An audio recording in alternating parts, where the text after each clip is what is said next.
너에게 무엇을 하여 주기를 원하느냐라는 제목으로 말씀을 나누고요. 본문 말씀은 마가복음 10장 35절부터 45절까지 말씀입니다. 마가복음 10장 35절에서 45절입니다.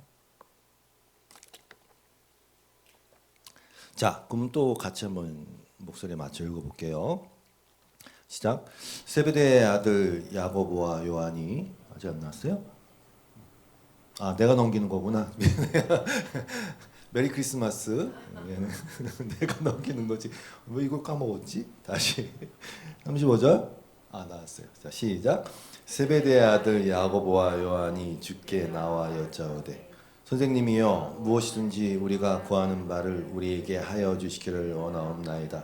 이르시되 너희에게 무엇을 하여 주기를 원하느냐 여짜오되 주의 영광 중에서 우리를 하나는 주의 우편에 하나는 좌편에 앉게 하여 주옵소서. 예수께서 이르시되 너희는 너희가 구하는 것을 알지 못하는도다. 내가 마시는 잔을 너희가 마실 수 있으며 내가 받는 침례를 너희가 받을 수 있느냐? 그들이 말하되 할 수 있나이다. 예수께서 이르시되 너희는 내가 마시는 잔을 마시며 내가 받는 침례를 받으려니와 내 좌우편에 앉는 것은 내가 줄 것이 아니라 누구를 위하여 준비되었든지 그들이 얻을 것이니라. 열 제자가 듣고 야고보와 요한에게 대하여 화를 내거늘 예수께서 부르다가 이르시되 이방인들의 집권자들이 그들을 임의로 주관하고 그 고관들이 그들에게 권세를 부리는 줄을 너희가 알거니와 너희 중에는 그렇지 않을지니 너희 중에 누구든지 크고자 하는 자는 너희를 섬기는 자가 되고 너희 중에 누구든지 으뜸이 되고자 하는 자는 너희 사람이 종이 되어야 하리라. 인자가 온 것은 섬김을 받으려 함이 아니라 도리어 섬기려 하고 자기 목숨을 많은 사람의 대속물로 주려 함이니라. 아멘. 인자가 온 것은 이렇게 설명을 해주셨네요. 오늘 본문에서. 성탄절의 의미는 그날 자체를 기념한다기보다 예수님이 이 땅에 오신 이유를 깊게 생각해 보는 것이기에 사실 우리는 매일매일을 성탄절을 살고 있어요. 주님과 함께 죽었다 살아났다 죽었다 살아났다 그러고 있으니까 사실 정확한 날짜도 몰라요. 어느 누구도 예수님이 몇 년 몇 월 며칠 정확하게 날짜에 왔는지 몰라요. 그건 하나님의 섭리이자 지혜예요. 왜? 우리 인간의 마이다스의 손은요 반드시 어떤 우상화될 거리를 찾으면 그날을 그 껍데기를 우상화하는 경향이 너무 많거든요. 그래서 하나님이 숨기신 것 같아요.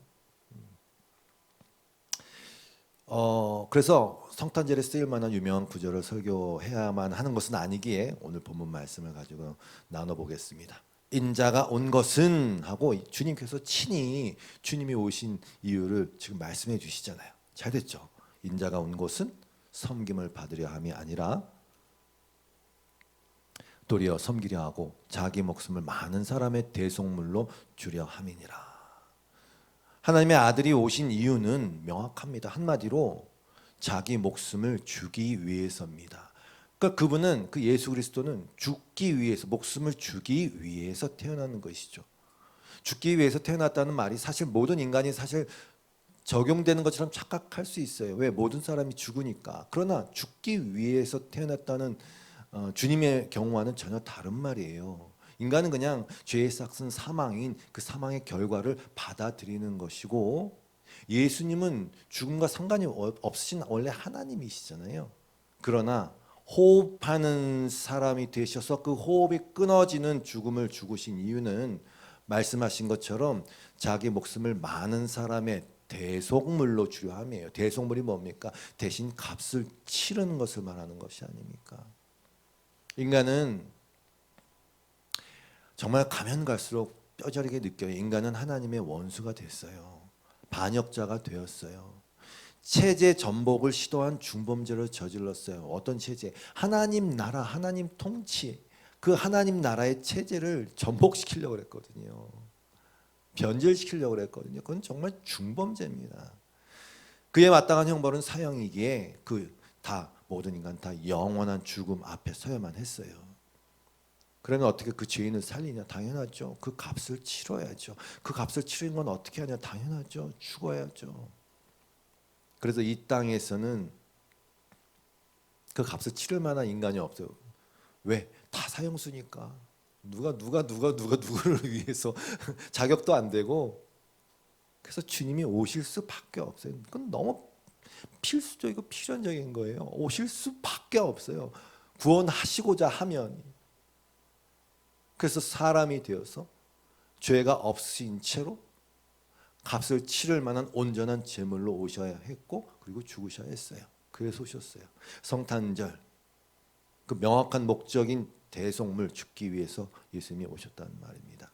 그래서 사실은요, 기쁘다 구주 오셨네를 부르지만 정말 그 예수 그리스도의 오심의 의미를 아는 사람들, 그 성도들은요, 그 안에 이 찬양의 기쁨을 표현하면서도 그 안에는요 정말 커다란 슬픔과 회개가 있을 수밖에 없어요. 이걸 기독교의 역설이라 그러잖아요. 세상이 전혀 알 수 없는 기쁨의 정체거든요. 이것이 우리의 영원한 기쁨이라는 것은 뭐로부터 출발하냐면은 바로 그 근본적이면서도 존재적인 회개라는 거룩한 슬픔을 기초로 하고 있거든요. 그 거룩한 슬픔 가운데 놀라운 기쁨을 표현하는 존재들이거든요. 그러므로 이 성도들의 이 기쁨 안에는요 경고망동이 없어요. 그리고 이 기쁨이라는 것은요 반짝반짝 터졌다 사라지는 폭죽 같은 것이 아니라 이 기쁨 안에는요 엄청난 무게감이 있는 기쁨이에요. 그래서 이 기쁨은 다른 세상의 어떤 세상적 슬픔이 엎어버릴 수 없는 기쁨이 될 수밖에 없어요. 왜 엎어버릴 수 없는가? 세상의 슬픔이 왜 이거를 번복시키거나 엎을 수 없는가? 왜? 말씀드렸다시피 우리는 우리의 이 존재적 회개의 이 슬픔이라는 것은 자신에게 죽음을 선포하는 나는 아니야라는 것을 선포하는 가장 낮고 가장 심각한 슬픔이거니와 하나님이 주시는 기쁨이라는 것은 그 심각하고 아주 원초이고 근본적인 그 슬픔마저도 완벽하게 변화시키고 덮어버릴 수 있는, 우리를 춤추게 하실 수 있는 하나님의 기쁨이기 때문에 그래요. 그러니까 이 세상에 줄 수 있는 슬픔들은 이 하나님의 기쁨을 넘볼 수가 없어요.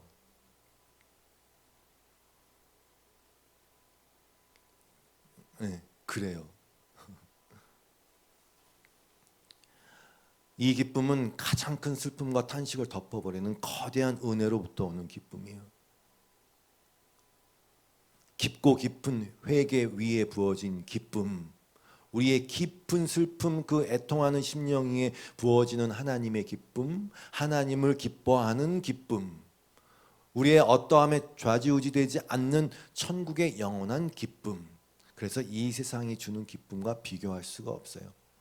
이 기쁨을 뺏을 수가 없어요. 아무리 삶의 고달파가 눈물을 철철철 흘리다가도, 아무리 어떤 인간관계 배신과 뭐 이런 것도 통해서 내 마음이 다 찢어졌을지라도 잘 됐어요. 왜? 나는 더욱더 기쁘다 구주 오셨네라는 기쁨을 발현할 수 있는 가장 기초가 되는 그 나 자신을 돌아보고 나 자신을 부인하고 회개할 수 있는 근거가 됐으니까. 그래서 오히려 기뻐하면서 주님 앞에 나아갈 수 있어요. 기쁠 수 있어요. 누군가가 여러분을 위해서 죽어야 한다면, 그래서 그 사람이 사형장에 당도했다면, 그리고 여러분에게 저에게 일말의 양심이 있다면 그 자리에서 기뻐하면서 드디어 내가 살게 되었구나, 나 대신 죽을 죄 없는 사람이 왔구나, 이게 웬 횡재냐, 이럴 수 있느냐 말이죠. 그런 사람이라면 그런 사람은 진짜 죽어야 돼요. 우리의 신앙은 자꾸 어떤 결과론적, 우리 성경을 다 아니까 예수님 죽었다가 부활할 건데 뭐, 죽었다 부활할 건데 뭐, 이기적 목적 지향적 신앙이 되면 안 돼요. 결과적으로 부활할 건데 뭐, 우리도 살 건데 뭐, 잘 됐잖아, 뭐가 문제야, 천국만 가면 되는 거 아니야? 아니에요. 그런 생각을 갖고 있는 사람은 여전히 거기에 머물러 있는 사람은 천국에 어울리지 않을 뿐만 아니라 갈 수도 없어요. 어린아이와 같지 않으면 천국에 결단코 들어올 수 없다고 주님 말씀하셨어요. 주님이 오신 이유는 우리 대신 대속물로 죽으시기 위해서이고, 그리고 바로 그렇게 될 수밖에 없는 이유는요, 이 껍데기 신앙, 위선적 신앙, 이기적 신앙, 인본주의적 신앙을 깨뜨리지 못하기 위함인데, 예수님은 오셔서 대속물로 죽으실 뿐만 아니라 그들 대속물로 대신 죽으신 그들의 그 신앙을 깨뜨리고 회개하게 하고 그들을 다시 거듭나게 하기 위해서 오신 거예요. 그래서 제자들이 존재하는 거예요. 왜? 여러분 아시잖아요. 말씀을 들여다보면 볼수록 제자들이 바로 그 왼수였고 바로 그 사탄의 역할을 하고 있었던 자들이란 말이죠. 제자들이 달랐던 것은 예수님이 끝까지 사랑하시고 그들을 가르치시고 인내와 겸손함으로 그들을 섬기셔서 결국 성령 주심으로 말미암아 그들이 예수님이 오신 진짜 이유를 깨달아 알아서 납작 엎드려서 온전한 헌신과 기쁨과 순종으로 나아가게 하신 것 그 차이밖에 없어요. 오늘 본문도 역시 그걸 설명하고 있어요. 우리가 오늘 본문만 읽었지만 우리 본문 바로 앞에는 우리가 읽진 않았지만 예수님께서 마지막 순환 고지를 합니다. 다시 말해서 예루살렘에 올라가면 어떻게 될 것, 죽으실 것, 모욕당하실 것, 다시 부활하실 것을 말씀하세요. 그게 바로 앞에 나와요. 32절이에요. 예루살렘으로 올라가는 길에 예수께서 그들 앞에 서서 가시는데, 중요한 표현이에요. 그들 앞에 서서 앞장서서 가시는데 그들이 놀라고 따르는 자들은 두려워하더라. 이에 다시 12 제자를 데리시고 자기가 당할 일을 말씀하여 이르시되 보라 우리가 예루살렘에 올라가노니 인자가 대제사장들과 서기관들에게 넘겨짐에 그들이 죽이기로 결의하고 이방인들에게 넘겨주겠고 그들은 능욕하고 침뱉으며 채찍질하고 죽일 것이나 그는 3일 만에 살아나리라 하시니라. 이제 예루살렘에 올라가셔서 이 땅에 오신 그 이유들을 이루시고 행하실 거예요. 주님은 너무나 잘 아셨어요. 하나님의 뜻을 뭔지 확실히 아셨어요. 그래서 앞장서서 가세요. 근데 예수님의 그 모습을 본 제자들과 무리들은 놀라고 두려워했어요. 왜? 그들도 뭔가 알고 있었거든요. 뭐를? 예루살렘에 그냥 이렇게 올라갔다 큰일이 날 것 같은데 왜? 이미 대제사장들인가 사두개인들과 바리새인들이 예수님을 어떻게 생각하고 있고 틈나면 어떻게 죽일 것인가를 모의했다는 걸 알고 있었거든요. 그래서 두려워하고 놀라고 그렇게 하고 있었던 거예요. 그런데 예수님은 마치 사자굴 속으로 뛰어들듯이 거침없이 앞장서서 가신단 말입니다. 그런데 제자들은요, 그럼에도 불구하고 예수님이 예루살렘에 올라가시면 그들의 대적들, 우리의 대적들, 제자들의 대적들, 그들을 제압하고 군중들과 함께 뭔가 거사를 일으킬 것이라고 철석같이 믿었겠죠. 왜? 그들은 예수님을 누구인지 아직도 몰랐으니까. 무슨 일을 어떻게 행하실지 아직도 몰랐으니까. 그들이 그리고 꿈꾸던 바라던 그런 예수님을 따랐을 뿐이에요. 하나님의 예수님이 아닌 그들 자신, 왕사무려하고 쫓아다니던 그들이 왕사무려하고 그려냈던 그 예수 그리스도를 여전히 생각하고 있었어요. 예수님은 어떻게 해야 됩니까? 그걸 깨야 됩니다. 그걸 깨야 됩니다. 예수님은 그들이 기대를 깨고 다시 말씀하신 거예요. 그래서 올라가면 나 그들을 니들이 그렇게 다 싹 없애버리고 뭔가 이루고자 하는 그 대적들의 손에 의해서 나는 능욕당하고 채찍당하고 죽임을 당할 거야. 그러나 살아날 것이다. 미리 말씀해 주시는 거예요. 성경이 미리 말씀하시는 이유는 단순합니다. 미리 말씀하시고 행하시는 하나님을 믿으라는 것이죠. 하나님의 섭리와 계획 아래에서 다 이루어지는 일이다. 네. 아니다 다를까 제자들은 곧바로 그들의 미천을 드러냅니다. 성도 여러분, 여러분 좀 창피해도 빨리 미천을 드러내시는 게 복입니다. 그거 감추려고 썩어가는 그 무덤 위에다가 페인트 칠해봤자요. 아픈 거 감추려고 거기다 계속 몰핀 주워 놔봤자요. 제자들은 빨리 미천을 드러냈어요. 주님 앞에. 감추고 싶으세요? 사람들의 입을 막고 싶으세요? 안 돼요. 제자들은 하나님의 사랑을 입어서 이렇게 그들의 본색이 빨리 드러나서 하나님 앞으로 갈 수 있게 됐어요. 제자들 중에 성격이 급하고 불같기로 소문난 우레의 아들 2명이 나섰습니다. 선수를 치고 나오죠.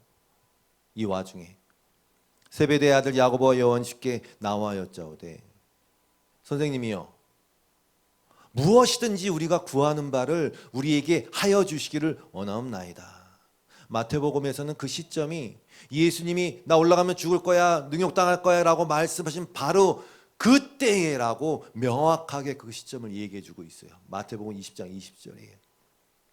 이제 예루살렘에 올라가면 이 제자들은요, 자신들이 원하던 뭔가가 이루어질 것이라고 생각한 것이겠죠. 그래, 우리 주님이 거사를 일으켜서 체제를 구축하기 전에 먼저 눈도장 찍고 빨리 약속을 받아놔야 되겠다. 무슨 약속? 좌우편에 앉는 거. 좀 놀라운 일이죠. 바로 그때 예수님이 죽을 거야 라고 말한 바로 그때에도 뭐를 탐하냐고요? 권력을. 게다가 마태복음에서는 그 제자들의 어머니까지 합세해서 글쎄요, 무엇이 이 둘 제자를 그렇게 당돌하게 만들었는지는 모르겠으나 이 야고보와 요한의 태도는 참으로 거침이 없습니다. 보따리를 맡겨놓은 사람이라도 된다는 듯이 내놓으라는 것이죠.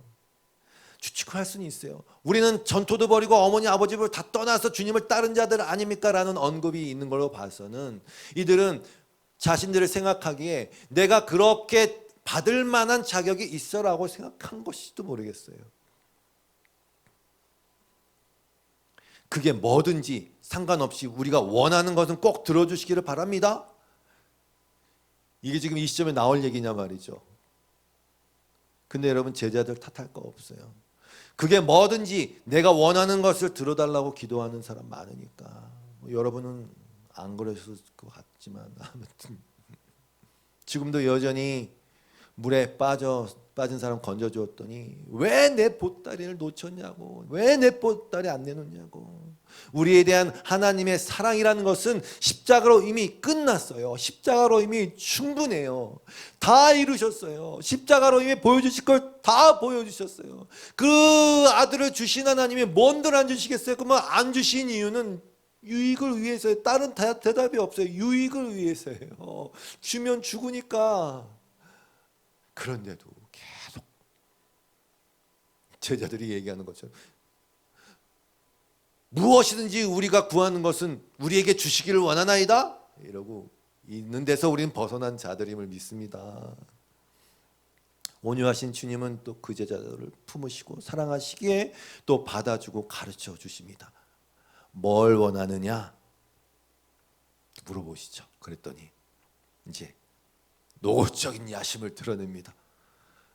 주여, 주의 영광 중에서 우리를 하나는 주의 우편에 하나는 좌편에 앉게 하여 주소서.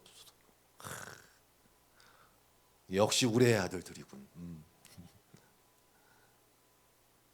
이 야심을 드러냈어요. 그들은 권력을 탐했어요. 권세를 가지는 것이 그들의 목적이다, 목표였습니다. 근데 여러분, 정말 심각한 거 뭔지 아십니까? 그들의 이 표현이에요. 주의 영광 중에서. 다른 번역을 보면 이렇게 나와 있습니다. 선생님께서 영광 받으실 때에, 선생님께서 영광의 자리에 앉으실 때에 주의 영광 중에서. 여러분 잘 들으세요. 말이라고 해서 다 같은 말이 아니에요. 주의 영광을 들먹인다고 해서 그게 정말 주님의 영광을 구하는 것이 아니란 말입니다. 정말로 여러분, 정말 우리가 미칠 듯이 우리가 경계하고 증오할 정도로 멀리해야 하는 것이 뭐냐 하면 주님이라는 이름으로 포장해서 자신의 영광을 취하는 것입니다. 그냥 차라리 세상의 영광을 구하세요. 그냥 성공을 추구하세요. 그게 차라리 나아요. 그냥 그걸 위해서 달려가세요. 그럼 제 생각이지만 덜 혼날 것 같아. 거기다 주님의 이름을 붙이지 말란 말입니다. 주님의 영광이 뭔데? 왜 그 쓰레기 같은 자기의 욕심을 포장하는데 주님의 영광을 자꾸 갖다 붙이냐 말입니다. 그냥 차라리 주세요. 그게 정말 여러분한테는 얘기하는 거 아니에요. 그게 나요. 정말이에요. 그게 덜 해로워요. 예수님을 붙잡아 넘긴 자들은요, 다름 아닌 대제사장과 서기관이에요. 대제사장 누구? 예배를 책임지고 있던 자. 서기관 누구? 말씀을 책임지고 있던 자라니까요. 지금도 교회 안에서 단임 목사 자기 사람 만들어서 그 좌우의 권세를 부리려는 사람이 없는 게 아니에요. 그걸 위해서 이 제자들이 우린 다 버리고 따랐습니다 라는 것처럼 그걸 위해서 헌금 좀 내고 열심 좀 낸 걸 가지고 협박 아닌 협박을 하죠. 그리고 포장은 꼭 그렇게 해요. 헌신이다, 봉사다, 주님의 영광을 위하여. 그 사람들은 속는다 쳐요. 그럼 주님이 속습니까? 안 속잖아요. 그 담임 목사 등에 업고 권세를 부리잖아요. 너 이거 하지 마라. 너 이거 잘못됐다. 나 이거 시켜달라. 담임 목사들이 부리는 같이 사역하는 교육자들, 사역자들은 다 자기 밑이야. 이건 해라, 이건 빼라. 쟤는 왜 저기 세웠냐? 안 되면 방해를 하지 또 자기 힘을 과시하려고. 괜히 예산 올린 거 괜히 늦게 결제해주고 괜히 마이크 안 올려주고 주차 봉사하면서 괜히 일부러 좋은 자리에 안 주고 식당 봉사하면서 반찬 하나 빼고 이게 뭔 진짜 치사스러운 권세 부리기입니까? 그리고 사람들에게 잘해주는 건 자기 편 만들어서 힘 삼으려고 그러는 거. 그렇게라도 해서 권세를 휘둘러 보고 싶어갖고 그렇게 교회를 분열시키고 당짓는 자들, 그들은 하나님의 나라를 유혹으로 받지 못해요. 제 얘기가 아니에요. 갈라디아서 5장 20절에 분쟁과 시기와 분냄과 당짓는 것과 분열함, 이런 일을 하는 자들은 하나님의 나라를 유혹으로 받지 못할 것이요. 그리고 다음에 나오는 말씀이 성령의 열매지 않습니까? 오직 성령의 열매는 사랑과 희락과 화평과 오래 참음과 자비와 양성과 충성과 온유와 절제니 이런 것을 금지할 법이 없다. 그럼 어떻게 성령의 열매가 가능한가? 그게 다음 절에 나오지 않습니까? 그리스도 예수의 사람들은 육체와 함께 그 정욕과 탐심을 십자가에 못 박았느니라. 만일 우리가 성령으로 살면 또한 성령으로 행할지니 헛된 영광을 구하여 서로 노엽게 하거나 서로 투기하지 말지니라. 왜? 그런 사람은 하나님 나라 못 가니까. 하나님 나라 유업을 받을 수 없어요. 그 상태에서는 실수로 그럴 수 있어요. 그러나 그 상태가 지속되고 그냥 그것이 그의 본심인 상태에서는 절대로 하나님 나라에 들어갈 수 없어요. 세번역을 읽으면 우리는 잘난 체하거나 서로 노엽게 하거나 질투하거나 하지 맙시다. 바로 이 헛된 영광. 제자들, 이 두 제자도 역시 주의 영광 이렇게 얘기하지만 사실 그들이 구하고 있는 영광이 바로 여기 얘기하는 그 헛된 영광이에요. 이 영광을 생각하면서 주님의 영광 헛소리를 하고 있는 것입니다. 주님의 영광이 뭡니까? 주님의 영광이 어떻게 이루어졌습니까? 십자가. 그래서 그 뒤를 따르는 자들은 어떻게 해야 됩니까? 당연히 십자가를 지고, 방금 읽었던 말씀처럼 그리스도 예수의 사람들은 그 육체와 함께 그 정욕, 욕심, 그 권세욕, 이거 십자가에다 못 박아 죽는 겁니다. 그 영광은 십자가 없으면 안 돼요. 예수님께서 이들의 대답을 듣고 뭐라 그랬습니까? 38절 예수께서 이르시되 너희는 너희가 구하는 것을 알지 못하는도다. 내가 마시는 잔을 너희가 마실 수 있으며 내가 받는 침례를 너희가 받을 수 있느냐? 너희는 너희가 구하는 것을 알지 못하는도다. 영광이 뭔지도 모르고 하나님의 나라가 뭔지도 모르고 여전히 이 세상의 영광과 이 세상 나라의 구조를 가지고들 놀고 있으니까 주님의 마음이 어떻을까?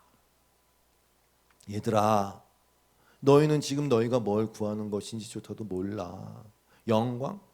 그러면 너희는 내가 마시는 잔을 마실 수 있어? 내가 받는 침례를 받을 수 있어? 주님께서 겟세마네에서 그 마지막 피땀 흘린 기도에서 뭐라 그러셨습니까? 그 잔, 아빠 아버지여, 아버지께서는 모든 것이 가능하오니 이 잔을 내게서 옮기시옵소서. 그러나 나의 원대로 마시옵고 아버지의 원대로 하옵소서 하시고 이 잔을 너가 마실 수 있어? 그 침례를 받을 수 있어. 뭡니까? 그 침례. 아빠 하나님이 예수 그리스도를 담궈버리셨습니다. 어디에? 저주와 사망 가운데 그 바다에 담가버리셨습니다. 담그고서는요, 대꾸도 하지 않고 눈도 안 맞추셨어요. 엘리 엘리 라마 사박다니에도 눈도 안 맞추셨어요. 외면하셨어요. 완전히 부정당하셨단 말입니다. 그 침례, 자기가 부인당하는 그 침례, 그 십자가 다 받을 수 있어? 근데 사실 뭐 물어봤자 소용없어요. 왜? 아무것도 모르니까. 영생은 아는 것이라는 이 성경 말씀이 맞아요. 하나님과 그 보내신 자 예수를 아는 게 영생이 맞아요. 정말입니다. 이런 주님의 말씀이 제자들은 소용이 없어요. 못 알아들으니까. 권세역에 눈이 멀어서 뭔들 대답을 못해요. 할 수 있습니다. 이렇게 당연히 이렇게 했겠지. 할 수 있나이다. 예수께서 이르시되 너희는 내가 마시는 잔을 마시며 내가 받는 침례를 받으려니와 내 좌우편에 앉는 것은 내가 줄 것이 아니라 누구를 위하여 준비되었든지 그들이 얻을 것이니라. 주님은 약속 비슷한 걸 해주시는 거예요. 그래, 너희는 내 잔을 마시고 내 침례를 받을 거야. 이건 다른 말로 얘기하면 내가 너희를 반드시 구원할 거야 라는 말이에요. 참 목자로서 그 길을 가신 주님이 그 양들을, 그 제자들을 반드시 그 길로 가야 그들이 진짜 영광, 진짜 영생을 얻을 테니까 반드시 너희는 그렇게 될 거야. 내가 마시는 잔을 마시고 내가 받는 침례를 너희는 받을 거야 말씀하신 거예요. 누구든지 나를 따라오려거든 자기를 부인하고 자기 십자가를 지고 따를 것이니라. 이것이 하나님의 열심이지 않습니까? 하나님이 일하시는 건 이거예요. 이 소망 없는 자들을 자녀 삼아 가시는 일을 하세요. 그리고 또 중요한 언급을 하셨잖아요. 좌우편에 앉는 거 그거 하나님이 주시고자 하는 자들에게 주시는 거야. 이렇게 말씀하셨어요. 로마서 9장 21절에 바울의 얘기가 떠오르죠. 도기장이에게 흙 한 덩이를 둘로 나눠서 하나는 귀한 데 쓸 그릇을 만들고 하나는 천한 데 쓸 그릇을 만들 권리가 없겠습니까?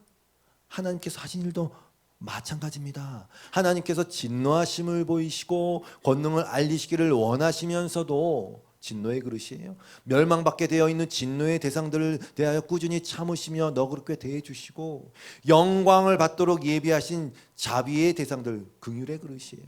자비의 대상들에 대하여 자기의 풍성하신 영광을 알리시고자 하셨을지라도 이 뒷말이 중요해요. 어떻단 말이야 도대체. 뭐가 문제야? 인간들은 악다구니를 쓰면서 하나님께 말하죠. 내가 원하는 것을 주셔야 됩니다. 두 번째, 안 되니까. 왜 당신 마음대로 해? 왜 당신 마음대로 해? 왜 하면 안 됩니까? 왜 뭐가 문제냐 말이죠. 어떻다는 말입니까? 답답해 죽겠어. 어떻다는 말입니까? 여러분, 온 우주 뭐 모르겠어요. 하여튼 모든 것을 통틀어서 제가 가장 안전한 것을 알려드릴게요. 가장 완전한 어떤 존재가 모든 의도가 선한 가운데 그 완전한 능력으로 자신의 뜻대로 하는 것, 이게 가장 완전하고 안전한 거예요. 그 누구예요? 하나님이시죠. 순종이 제사보다 낫고 듣는 게 수양과 기름보다 낫다고 고백할 수 있는 이유는 그냥 종교적 행위가 아니라 막연한 순종, 공포감 가운데 해야 하는 어쩔 수 없는 순종이 아니에요. 이거는 방금 제가 말씀드렸던 가장 안전하고 완전한 그 길, 하나님의 어떠하심에 근거하여서 순종이 나오는 거예요. 하나님을 알면 하나님이신 토기장이가 이렇게 하신다는 것을 마다할 이유가 없어요. 심지어 내가 영광의 그릇이 못 되고 천한 데 쓸 그릇이 된다 하더라도 아멘 할 수 있는 자, 그들이 진정 하나님을 신뢰하는 자들입니다. 믿음은 거기서 나오는 거예요. 하나님의 좌우 자리를 탐하는 것이 아니라 그 영광과 은혜와 거룩이 너무나 감당할 수 없이 큰 것들인 것을 알아서 그냥 저는 진짜 문지기로만 있어도 너무 좋을 것 같아요. 그게 참 믿음이에요. 그게 모든 말씀을 관통하는 거예요. 먼저 된 자가 나중된 자, 으뜸이 되고자 하는 자는 종이 되라. 깨달으면 얘기할 수 있다고요. 그냥 으뜸이 되기 위해서 말하는 게 아니에요. 으뜸이 되려면 종이 돼야 돼?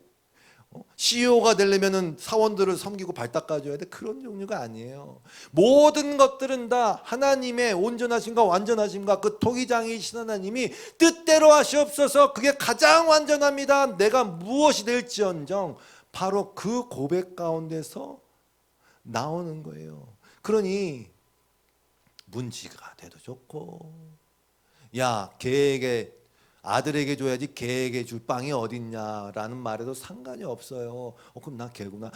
그러면 이제 그럼 주인의 상에도 떨어지는 부스러기 먹을 수 있네요. 네 믿음이 크도다. 네 믿음이 크도다. 바로 하나님의 놀라우신 그 은혜를 알기에 가장 작은 자리를 오히려 선호하는 거예요. 왜? 난 또 내 자신을 알거든. 내 자신을 아니까 뭘 높여준다는 것 자체가 너무 말이 안 되는 거예요. 사실은 내가 왜 주님, 내가 왜 높은 자리에 있어야 됩니까? 나 같은 놈이 뭐에 높은, 저는 주님 능력도 안 되고요. 감당할 수 없는 은혜예요. 그냥 그러나 주님과 떨어질 수는 없잖아요. 주님 같이 있는 그것만으로도 난 너무 좋아요. 문지기도 좋고 다 좋아요. 괜찮아요. 주님은 예배할 수 있고 뭐래도 괜찮아요. 정말이에요. 주님.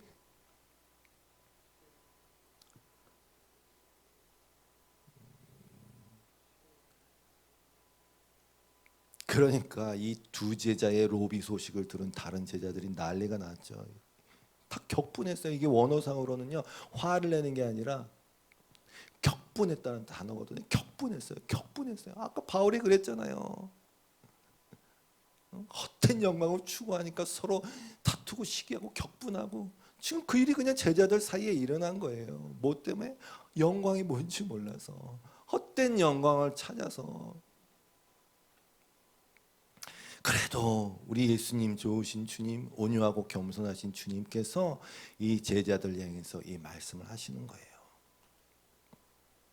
예수께서 불러다가 이르시되, 이방인의 집권자들이 그들을 임의로 주관하고 그 고관들이 그들에게 권세를 부리는 줄을 너희가 알거니와. 이게 무슨 얘기냐면, 너희도 알잖아. 아니, 다 알잖아. 그게 세상이니까. 그 세상은 그렇게 굴러가잖아.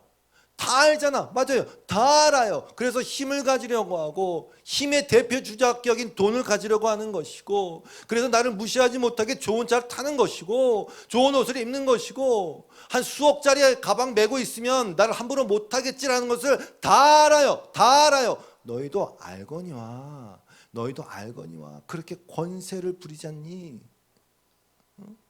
그래서 그렇게 힘을 가지려고 하지 않니? 그렇게 권세를 부리고 싶을까? 이게 인간의 추악한 양면성이에요. 심지어 으뜸인 것을 뽐내기 위해서 약한 사람들을 배경으로 자기를 자랑한단 말이에요. 내가 이렇게 돕고 있어. 일로 와, 너 불쌍한데? 사진 찍어요.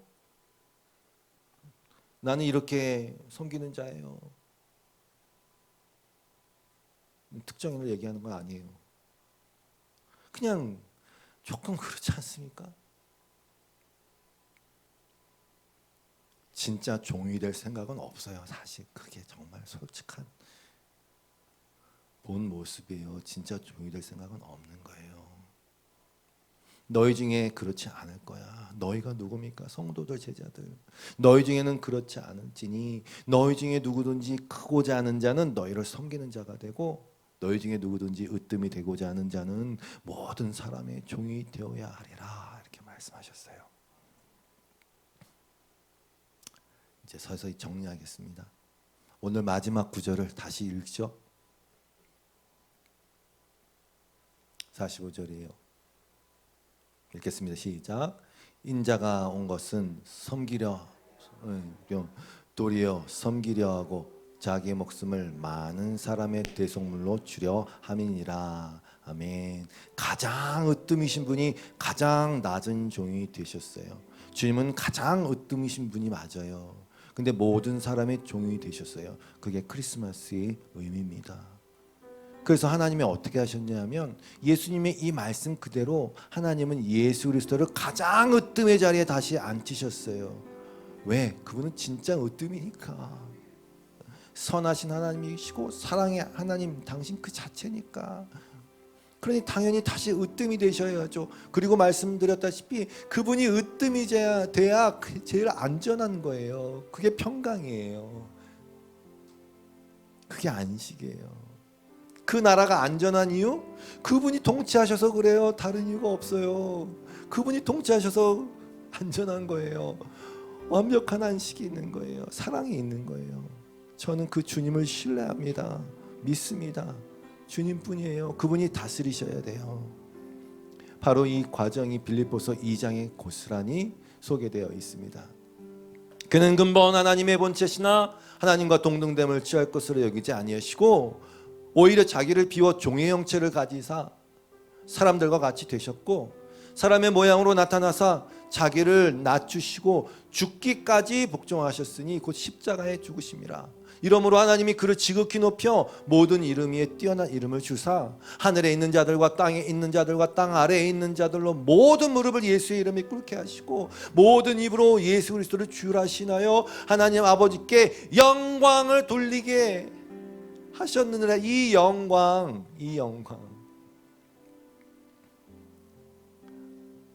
마지막으로 사도 바울이 이 복음의 내용을 쫙 설명한 이유는 다름 아닌 이것 때문 아닙니까?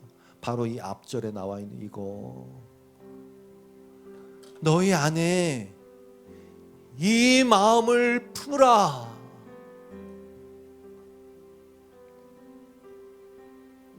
곧 그리스도 예수의 마음이니. 성도는 이 마음을 품고 살아갑니다. 왜? 명령이라서?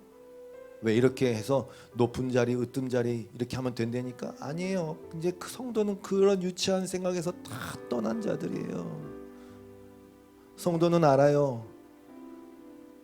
나의 작음을 알고 주님의 크심을 알고 그리고 주님이 어떤 식으로 나를 사랑하는지를 알아요. 그래서 이 마음이 품어져요. 그냥 그렇게 돼요. 그냥 그렇게 행동이 나온다니까요. 무슨 말이 필요합니까? 어느 순간 예수님을 닮아 있게 되는 것 아닐까요, 여러분? 주님이 여러분께도 저에게도 물어보세요. 너희에게 무엇을 하여 주기를 원하느냐? 너희에게 무엇을 하여 주기를 원하느냐? 그런데 이 대답에 영생이 걸려 있어요. 내가 누군지가 드러나거든요. 중요한 질문입니다. 성도 여러분, 예수 그리스도의 마음을 품읍시다.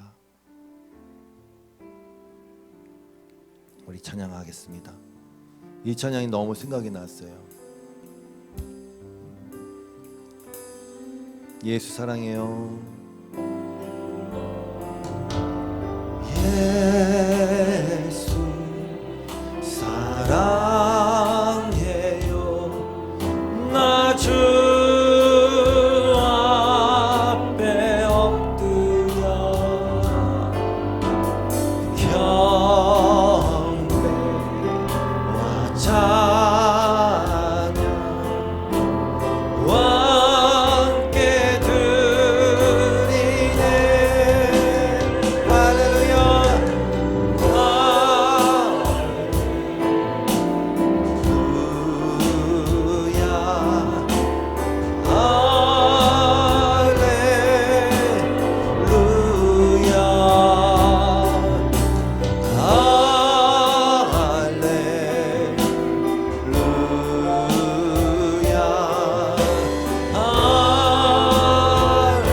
이렇게 하나 높여서 다시 한번 예수 사랑해 고백합시다.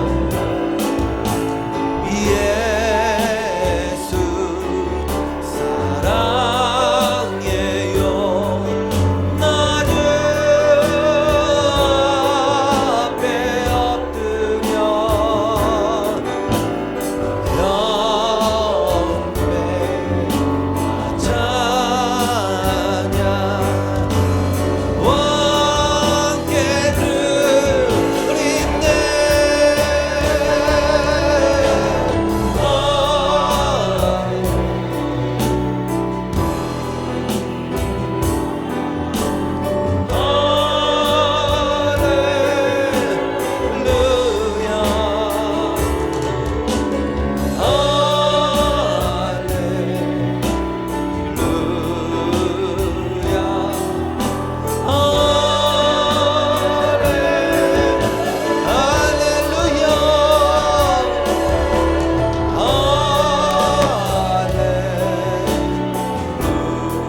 하나님 감사합니다.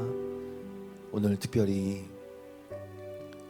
이 한 해의 마지막 주일이자 성탄절, 주님의 오심이 우리를 섬기기 위해서 죽기까지 복종하시고 십자가에 죽으신 그 주님의 마음을 다시 한번 깊이 받았습니다. 우리도 그 마음을 품을 수 있는, 그 그리스도 예수의 마음을 품을 수 있는 자가 되기를 소원합니다. 주의 성령께서 여기 있는 예배자들을 그렇게 인도하시고 그리스도의 장성한 분량에 이르기까지 함께하여 주시옵소서.